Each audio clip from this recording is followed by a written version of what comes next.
హ్మ్. ఈరోజుటి మన సరికొత్త లోతైన విశ్లేషణకు స్వాగతం. మన చుట్టూ ఉన్న సమాజం, మనం నమ్మే వ్యవస్థలు, చివరికి మనల్ని పాలించే చట్టాలు, ఇవన్నీ అసలు ఎలా పనిచేస్తున్నాయో, వాటి వెనకున్న అసలు కథలేంటి అనేవి తెలుసుకోవాలనే ఆసక్తున్న వాళ్ళందరికీ ఈరోజుటి మన చర్చ ఖచ్చితంగా నచ్చుతుంది. అవును, నిజమే. ఈరోజు మనం కవర్ చేయబోయే టాపిక్స్ చాలా ఇంట్రెస్టింగ్గా ఉన్నాయి. ఖచ్చితంగా. ఈ విశ్లేషణ కోసం మనం ఎంచుకున్న మూలాలు మార్చి 2026 నాటి స్వేచ్ఛాలోచన మ్యాగజైన్కి సంబంధించినవి. ఇందులో ప్రచురితమైన కొన్ని ఆర్టికల్స్ని మనం ఈరోజు డీకోడ్ చేయబోతున్నాం. అయితే ఇక్కడ మన మిషన్ ఏంటంటే, మతం, సమాజం కలిసి మహిళలను ఎలా కట్టిపడేశాయి, అలాగే క్రమశిక్షణతో ఉండే మన సైన్యంలో లౌకికవాదం పరిస్థితి ఏమిటి? అవును, దాంతోపాటే ప్రస్తుత ఎన్నికల వ్యవస్థలో ఎస్ఐఆర్ 2026, అదే ఎస్ఐఆర్ 2026 పేరుతో జరుగుతున్న మార్పులు సామాన్యుల హక్కులను ఎలా ప్రభావితం చేస్తున్నాయో కూడా చూడబోతున్నాం. అయితే ఈ లోతైన విశ్లేషణలోకి వెళ్లే ముందు ఒక చిన్న విషయాన్ని, చాలా ముఖ్యమైన విషయాన్ని స్పష్టం చేయటం అవసరం. ఈరోజు మనం తీసుకోబోయే వ్యాసాలలో రాజకీయాలకు, మతానికి సంబంధించిన చాలా సున్నితమైన అంశాలు ఉన్నాయి. అవును, వామపక్ష మితవాద రాజకీయాల ప్రస్తావనలు కూడా ఉన్నాయి గదా. కరెక్ట్. కానీ ఇక్కడ మనం ఏ ఒక్క రాజకీయ పక్షానికి లేదా భావజాలానికి మద్దతు ఇవ్వటం లేదు. ఆయా వ్యాసకర్తలు తమ రచనల్లో ఏ వాస్తవాలను ప్రస్తావించారు, వారి వాదనలు ఏమిటి అనేవి మాత్రమే ఉన్నది ఉన్నట్లుగా నిష్పాక్షికంగా అందించడమే మన ఉద్దేశ్యం. సరే, ఈ విషయాన్ని కాస్త విడమరిచి చూద్దాం. ముందుగా మన రాజ్యాంగం మనకిచ్చిన ఒక బాధ్యత గురించి మాట్లాడుకోవాలి. ఆర్టికల్ 51 ఏహెచ్ దీని ప్రకారం శాస్త్రీయ దృక్పథాన్ని, మానవవాదాన్ని పెంపొందించుకోవడం మనందరి బాధ్యత. అంటే సైంటిఫిక్ టెంపర్ని డెవలప్ చేసుకోవటమన్నమాట. ఎగ్జాక్ట్లీ. కానీ గ్రౌండ్ లెవెల్లో పరిస్థితి ఎలా ఉందో చంద్రిక గారు రాసిన వ్యాసంలో ఒక భలే ఉదాహరణతో చెప్పారు. పల్లెటూళ్లలో ఎవరైనా అమాయకులను భయపెట్టాలనుకున్నప్పుడు రాత్రిపూట దుమ్ము మీద తోడేలు పాదముద్రలను సృష్టిస్తారు. ఓ, కావాలనే సృష్టిస్తారా? అవును. ఉదయాన్నే అందరినీ పిలిచి, ఇదిగో రాత్రిక్కడికి తోడేలొచ్చింది అని ఆ పాదముద్రలు చూపిస్తారు. అసలక్కడ తోడేలుండదు, కాని ఆ జనం అవి చూసి భయంతో వణికిపోతారు. అంటే లేనిదాన్ని ఉన్నట్టుగా భ్రమింపజేయడం. కరెక్ట్. సరిగ్గా ఇలాగే ఎవరూ చూడని పరలోకం ఉందని, పాపం పుణ్యమనే లెక్కలున్నాయని చెప్పి కొందరు శతాబ్దాలుగా అమాయకులను భయపెడుతున్నారని ఆ వ్యాసంలో రాశారు. ఈ తోడేలి పాదముద్రల ఉదాహరణ భలే యాప్ట్గా ఉంది. భయం అనేది మనుషులను కంట్రోల్ చేయడానికి వాడే పెద్ద ఆయుధం కదా. ఈ భయం ఎఫెక్ట్ సమాజం మొత్తం మీదున్నా ఒక వర్గం మీద మాత్రం బాగా పడింది. అంటే మహిళల మీద అంటారా? అవును. డి హనుమంతరావు గారు తన వ్యాసంలో ఇదే డీటెయిల్గా చెప్పారు. మతమనేది మహిళలను ఎప్పుడూ ఒక రకమైన మానసిక బానిసత్వంలోనే ఉంచిందని ఆయన వాదన. ఉదాహరణకు, మహిళల శరీరంలో జరిగే ఋతుస్రావం కావచ్చు, గర్భధారణ కావచ్చు. అవన్నీ చాలా న్యాచురల్ కలా, బయలాజికల్ ప్రాసెస్. అవును, కాని మతం వాటిని అపవిత్రమైనవిగా ముద్రవేసింది. దానివల్ల మహిళలు కేవలం వంటింటికే పరిమితమైపోయారు. మగవాడికి సేవ చేయటమే ఆడజన్మకు సార్థకత అని, అదే మోక్షమార్గమని ఎన్నో కథలు వల్లి వాళ్ల బ్రెయిన్లో నాటేశారు. అది వింటుంటే నిజంగానే ఇదొక చారిత్రక విషాదమనిపిస్తోంది. కానీ ఈ అణిచివేతను ప్రశ్నించిన ఒక అద్భుతమైన సంఘటన గురించి మనం ఇక్కడ పంచుకోవాలి. ఐక్యరాజ్య సమితి 1948లో చేసిన మానవ హక్కుల ప్రకటన మనకు తెలుసు కదా. Universal Declaration of Human Rights. అదే. ఆ డాక్యుమెంట్ తయారవుతున్నప్పుడు అందులో ముందుగా all men are born free and equal అని రాశారు. అంటే కేవలం పురుషులంతా స్వేచ్ఛగా పుట్టారు అని.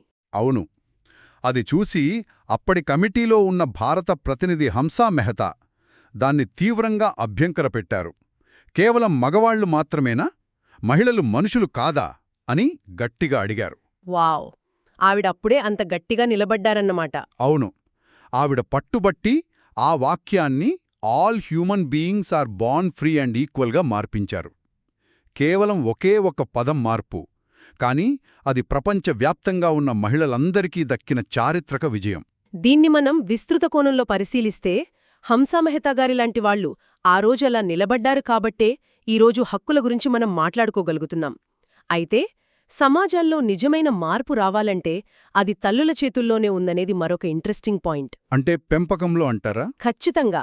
ఒక తల్లి తన పిల్లలకు ప్రేమను పంచుతూనే తెలియకుండానే ఎన్నో మూఢనమ్మకాలను నూరిపోస్తుంటుంది.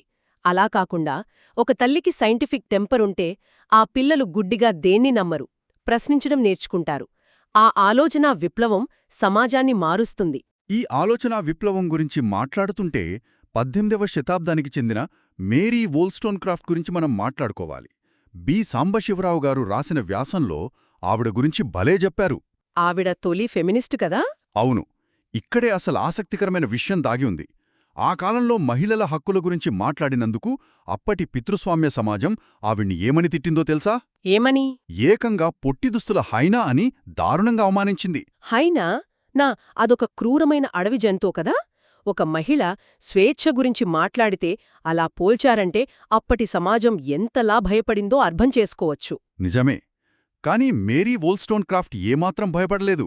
1792లో ఆవిడ a vindication of the rights of woman అనే బుక్ రాశారు. సరైన కారణం లేకుండా ఏ ఆధిపత్యాన్ని అంగీకరించకూడదని వాదించారు. మతం, జ్యోతిష్యం లాంటి మూఢనమ్మకాల మీద రాజీలేని పోరాటం చేశారు. మహిళలు కేవలం ఇంటికి పరిమితమై అలంకారప్రాయమైన బానిసలుగా బతకకూడదని, విద్య కావాలని ఆవిడ గట్టిగా చెప్పారు. కాని సమాజానికి అంత గొప్పదారి చూపించిన ఆవిడ ముగింపు చాలా విషాదకరం. ఇక్కడొక కనెక్షన్ ఉంది.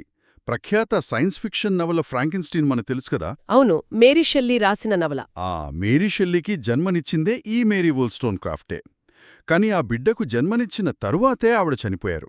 ప్రసవం తరువాత ప్లాసెంటాను బయటకు తీయడంలో అప్పటి వైద్యులు చేసిన అశాస్త్రీయమైన ప్రయత్నం వల్ల ఇన్ఫెక్షన్ సోకింది.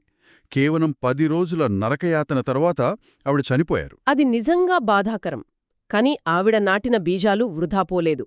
పి. విజయగారి రాసిన వ్యాసం చూస్తే ఈ ఫెమినిస్ట్ సిద్ధాంతాలు ఎలా డెవలప్ అయ్యాయో తెలుస్తుంది. 1942లో సిమోన్ డి బోవాయర్ రాసిన ద సెకండ్ సెక్స్ అనే పుస్తకం గురించి అందులో టచ్ చేశారు. ఆడది ఆడదిగా పుట్టదు, సమాజం ఆమెను అలా మారుస్తుంది అనే కాన్సెప్ట్ కదా? ఎగ్జాక్ట్లీ. దీనికి మార్క్సిస్ట్ కోణాన్ని కూడా జోడించారు. కార్ల్ మార్క్స్, ఎంగిల్స్ సిద్ధాంతాల ప్రకారం చూస్తే ఆదిమ సమాజంలో స్త్రీ పురుషుల మధ్య అంతరాలు లేదు. ఎప్పుడైతే వ్యవసాయం పెరిగి ఆస్తి మగవాడి చేతుల్లోకి వెళ్ళిందో అప్పుడే మహిళల పతనం మొదలైంది. అంటే ఆస్తికి వారసులను కనడానికి మాత్రమే మహిళను వాడుకోవడం మొదలుపెట్టారన్నమాట. ఒకప్పుడు స్వేచ్ఛగా ఉన్న మహిళ ఆర్థికంగా మగవాడిమీద ఆధారపడాల్సొచ్చింది.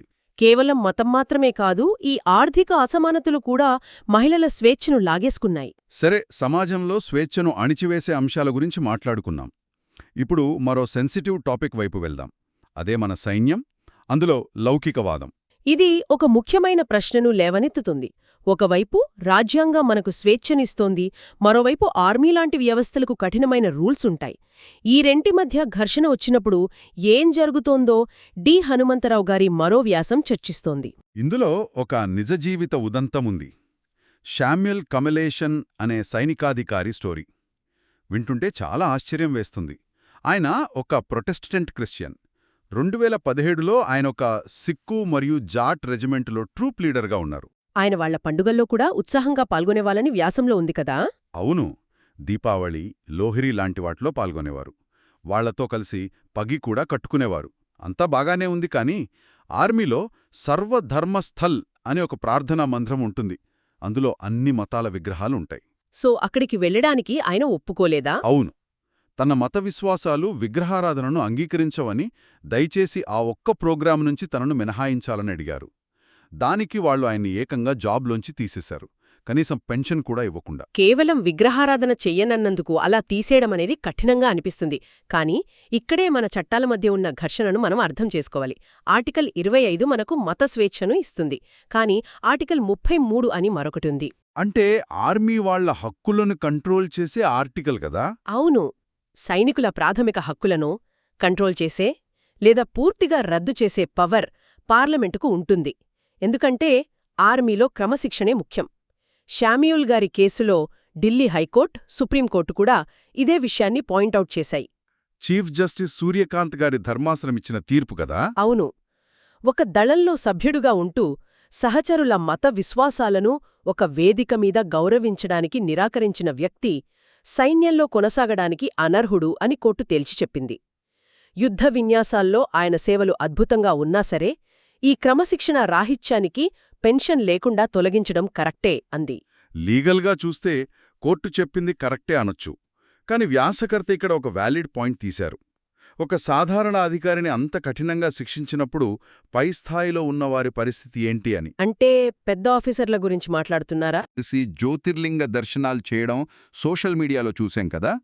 అలాగే కొందరు పీఠాధిపతులతో కలిసి వేదికలు పంచుకుంటూ పాక్ ఆక్రమిత కాశ్మీర్ గురించి కామెంట్స్ చేస్తున్నారు. అంటే యూనిఫామ్లో ఉండి మతపరమైన గుర్తులను ప్రదర్శించడం కదా? అదే, వ్యక్తిగత భక్తిని ఎవరూ తప్పుపట్టరు, కానీ యూనిఫామ్లో ఉన్నప్పుడు రాజకీయ నాయకులతో కలిసి అలా చేయడం నిబంధనల ఉల్లంఘన కాదా అనేది రచయిత ప్రశ్న. ఆ ఆందోళన చాలా బలమైనది. మతం అనేది వ్యక్తిగత వ్యవహారం. దాన్ని బహిరంగంగా ప్రదర్శించడం, అది కూడా ఆర్మీలాంటి నిష్పాక్షిక వ్యవస్థలో ప్రదర్శించడం ప్రమాదకరం. పాకిస్తాన్ వైపు చూస్తే సైన్యంలోకి మతం ప్రవేశిస్తే దేశం ఎలా తయారవుతోందో మనకు స్పష్టంగా కనిపిస్తోంది. మన సైన్యం వ్యూహంతో పనిచేయాలి, కానీ ఎమోషన్స్తో కాదు. ఖచ్చితంగా. పై అధికారుల బహిరంగ మత ప్రదర్శనలను కట్టడి చేసేలా చట్టాలు చెయ్యకపోతే ముందుముందది ప్రమాదకరమని వ్యాసకర్త హెచ్చరిస్తున్నారు. అంటే ఇదంతా దేనిని సూచిస్తోంది? ఏ వ్యవస్థల మీదైతే సామాన్యుడు నమ్మకం పెట్టుకున్నాడో అవే నెమ్మదిగా తమ రూపురేఖలు మార్చుకుంటున్నాయని అనిపిస్తోంది. సైన్యంలాంటి వ్యవస్థలోనే ఇలా ఉంటే ఇక ఎన్నికల వ్యవస్థలో ఏం జరుగుతోందో అనిశెట్టి సాయికుమార్ గారి వ్యాసం కళ్లకు కట్టినట్లు చెప్పింది. మీరు SIR 2026 గురించి చెప్తున్నారు కదా? అవును, స్పెషల్ ఇంటెన్సివ్ రివిజన్ అంటారు. సాధారణంగా ఓటర్ జాబితా సవరణ ప్రతి ఏడు జరుగుతోంది. కానీ ఈ స్పెషల్ రివిజన్ చాలా డిఫరెంట్. 2004లో ఎన్డీఏ ప్రభుత్వం ఉన్నప్పుడు దీన్ని తీసుకొచ్చారు. మళ్ళీ ఇప్పుడు ఇన్నేళ్ల తర్వాత 2026లో తెరమీదకు తెచ్చారు. దీనివల్ల బీహార్లో చాలా ఓట్లు పోయాయని విన్నాను. అవునండి, ఏకంగా 65 లక్షల ఓట్లను ఈ సవరణ పేరుతో తొలగించారని వ్యాసంలో రాశారు. 65 లక్షలంటే ఒక చిన్న రాష్ట్ర జనాభాతో సమానం. ఆ తర్వాత అక్కడ జరిగిన అసెంబ్లీ ఎన్నికల్లో ఎన్డీఏ కూటమి విజయం సాధించింది. దీని వెనుక ఈ ఓట్ల తొలగింపే కారణమనే ఆరోపణలున్నాయని వ్యాసకర్త గుర్తు చేస్తున్నారు. ఇక్కడ అత్యంత ఆశ్చర్యకరమైన విషయమేమిటంటే ఓటు హక్కు నమోదు చేసుకోవటానికి పెట్టిన నిబంధనలు. మనం ఏ ప్రభుత్వ పనికైనా ఆధార్ కార్డు, రేషన్ కార్డు చూపిస్తాం. కానీ ఈ స్పెషల్ రివిజన్కు అవి చెల్లవట. మరి ఏం కావాలట? కేవలం గతంలో జరిగిన ఎన్యూమరేషన్కు సంబంధించిన పాత డాక్యుమెంట్లు మాత్రమే కావాలట. రోజువారీ కూలీలు, వలస వెళ్లే కార్మికులు ఆ పాత పత్రాలనెక్కడి నుంచి తెస్తారు? పైగా బూత్ లెవెల్ అధికారులు ఒక ఇంటికి వెళ్లినప్పుడు ఎవరైనా లేకపోతే 3 సార్లు వాళ్ళ ఇంటి చుట్టూ తిరగాలట. అప్పటికి దొరకకపోతే ఇరుగుపురుగు వారి సాక్ష్యం తీసుకుని ఆ ఓటును క్యాన్సిల్ చేసే అధికారం ఆ అధికారులకిచ్చారు. దీనివల్ల క్షేత్రస్థాయిలో ఎంత గందరగోళం జరుగుతోందో మనకర్థమవుతోంది. పశ్చిమ బెంగాల్ లాంటి చోట్ల ప్రతిపక్షాలు ఆందోళనలు చేస్తున్నాయి. కాని అన్నిటికంటే విషాదకరమైన విషయం మరొకటుంది. ఈ డాక్యుమెంట్లు కలెక్ట్ చేయాల్సిన బూత్ లెవెల్ అధికారుల మీద ఎంత ఒత్తిడుందంటే తక్కువ టైంలో అన్ని ఇళ్లకు తిరగలేక సుమారు 40 మంది ఆత్మహత్యలకు పాల్పడ్డారని వ్యాసంలో ఉంది. 40 మంది ప్రాణాలు కోల్పోవడమంటే వ్యవస్థ ఎంత ఘోరంగా ఫెయిల్ అయిందో అర్థం చేసుకోవచ్చు. దీనిపై అభ్యంతరాలు రావడంతో ఫిబ్రవరి 9, 2026న సుప్రీంకోర్టు చీఫ్ జస్టిస్ సూర్యకాంత్ గారి ధర్మాసనం ఈ ESIR ప్రక్రియపై విచారణ జరపబోతోందని రచయిత రాశారు. ఎన్నికల కమిషన్ స్వయం ప్రతిపత్తి గురించి కూడా పాయింట్స్ ఉన్నాయి కదా? అవును, ఇటీవల కమిషనర్ల నియామక చట్టంలో ప్రధాన న్యాయమూర్తి స్థానంలో ఒక కేంద్ర మంత్రిని చేర్చారు. దీనివల్ల ప్రభుత్వానికి అనుకూలంగా ఉన్న వారినే నియమించుకునే అవకాశం ఏర్పడిందని, అది పక్షపాతానికి దారితీస్తోందని వ్యాసకర్త విమర్శించారు. అయితే ఇవన్నీ వ్యాసంలో ఉన్న వాదనలు మాత్రమే అని మనం మళ్లీ గుర్తు చేసుకోవాలి. ఈ ESIR ప్రక్రియ వల్ల బోగస్ ఓట్లను తీసేయడం కంటే సరైన డాక్యుమెంట్లు లేని లక్షలాది నిరుపేదలు తమ ఓటు హక్కును కోల్పోయే ప్రమాదమే ఎక్కువగా ఉందన్నమాట. సరే, మనం ఇప్పటివరకు చాలా భిన్నమైన అంశాలను విశ్లేషించాం. వాటన్నింటినీ కలుపుకొని చూస్తే ఒక క్లియర్ పిక్చర్ కనిపిస్తోంది. మొదటి విభాగంలో మతం, మూఢనమ్మకాలు, మహిళల స్వేచ్ఛను ఎలా హరించివేశాయో చూశాం. రెండో విభాగంలో మేరీ వోల్స్టోన్క్రాఫ్ట్ లాంటివాళ్లు ఎలా ప్రశ్నించారో, ఆస్తి మహిళలను ఎలా పరాధీనులను చేసిందో మాట్లాడుకున్నాం. మూడో విభాగంలో సైన్యంలో లౌకికవాదం గురించి, ఒక సైనికుడి వ్యక్తిగత స్వేచ్ఛ, ఉన్నతాధికారుల మత ప్రదర్శనల గురించి చర్చించాం. అవును, చివరగా ఎన్నికల వ్యవస్థలో పత్రాల పేరుతో సామాన్యుడి ఓటు హక్కుకే ఎసరు తెచ్చే నిబంధనలు ఎలా మారుతున్నాయో తెలుసుకున్నాం. ఇదంతా చూస్తే ఒకటే అర్థమవుతోంది. సంస్థలు ఎప్పుడూ తమను తాము కాపాడుకోవడానికే ప్రయత్నిస్తుంటాయి. ఆధిపత్యాన్ని చెలాయించే క్రమంలో సామాన్యుల హక్కులు, వాళ్ల స్వేచ్ఛ ఆ వ్యవస్థల దృష్టిలో ఎప్పుడూ రెండూ పక్షమే అవుతాయి. నిజమే. ఈ విశ్లేషణ అంతా విన్నాక నా మనసులో ఒక ఆలోచన మొదలైంది. మతం, కుటుంబ వ్యవస్థ, సైన్యం, చివరికి మనల్ని పాలించే ఎన్నికల వ్యవస్థ ఇవన్నీ ఏదో ఒక రకమైన పక్షపాతంతో నడుస్తున్నప్పుడు ఇకొక్క సామాన్యుడికి నిజమైన స్వేచ్ఛ ఎక్కడ దొరుకుతుంది? మనల్ని కంట్రోల్ చేసే ఈ బాహ్య వ్యవస్థలన్నింటినీ పూర్తిగా పక్కనబెట్టినప్పుడే మనకు స్వేచ్ఛ సాధ్యమా? లేక చుట్టూ ఎన్ని అదృశ్య సంకెళ్లున్నా స్వేచ్ఛ అనేది కేవలం మన అంతర్గత ఆలోచనా విధానంలో, మన మెదడును స్వతంత్రంగా ఉంచుకోవడంలో మాత్రమే దాగి ఉందా? ఒకసారి ఆలోచించండి. ఈ ప్రశ్నతోమే నేటి మన లోతైన విశ్లేషణను ముగిద్దాం. మళ్ళీ మరో ఆసక్తికరమైన అంశంతో కలుసుకుందాం. సెలవు.